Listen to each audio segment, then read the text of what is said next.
So far, we have written all our code inside of this main method. That's okay for small programs that have, let's say, 10 to 20 lines of code. You really need to break down your code into smaller methods.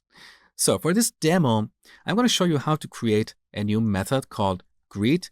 Let's say whenever we call this method, we give it the name of a user, and this method will print a greeting message on the terminal, like, "Hi, John." So how do we do this?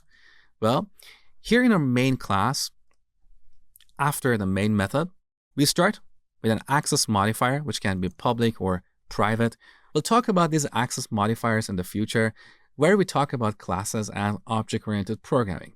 For now, all you need to know is that public means this method can be called from outside of this class. So we start with public, and then we type static. Now here we're defining a static method, which is a method that belongs to a class as opposed to an object.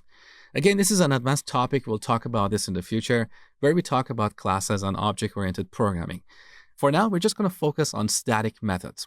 So public static, then we specify the return type of this method. If this method returns a value like an integer, we type that here. If it doesn't return any values, we type void. Then we give our method a name, like greet or greet user. Note the camel casing notation. So we capitalize the first letter of every word except the first word. Then we add a pair of parentheses. If this method takes any parameters or any input, we add them here. Otherwise, we use empty parentheses. In this demo, we want to give an input to this method. That's the name of the user, right? So here we declare a string variable called name. Now we say name is a parameter of this method, and we can use it like a local variable inside of this method. So here we add curly braces. In this method, we simply type print line hello with a space, and then we add the name of the user here. So we're using this name parameter just like a local variable that we declare here. It's no different, okay? Now, here we have a method. We need to call it from our main method. So we call greet user and give it an argument.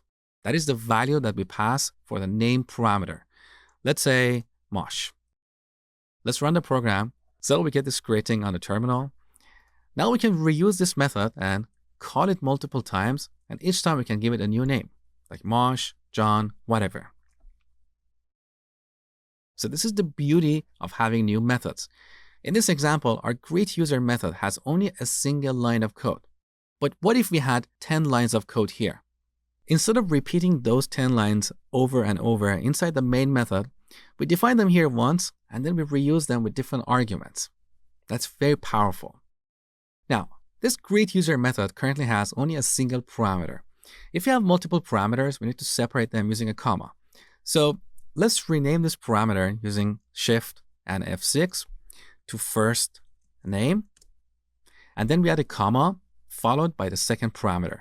So string last name. Now here we can do something more interesting. We can add a space and then print the last name. Now here we're concatenating 4 strings, and this is not ideal. There is a better way to format strings. We'll look at that in the future. Now take a look. Here we have a compilation error because our method has 2 parameters, but we supplied only a single argument. So here we need to add the second argument, and the order of these matters. So Mosh will be copied to the first name parameter, and Hamedani will be copied to the last name parameter, okay? Now let's delete the second line. We don't really need it. Let's run the program. So we get hello Mosh Hamedani. Beautiful. Now what if our method returns a value? So I'm going to change this method. Instead of printing this on the terminal, I simply want to return a new string, which is the combination of all these pieces. So let's remove the code for printing this string. Now we want to return a value. First, we need to change the return type of this method to a string. And then here we use the return statement.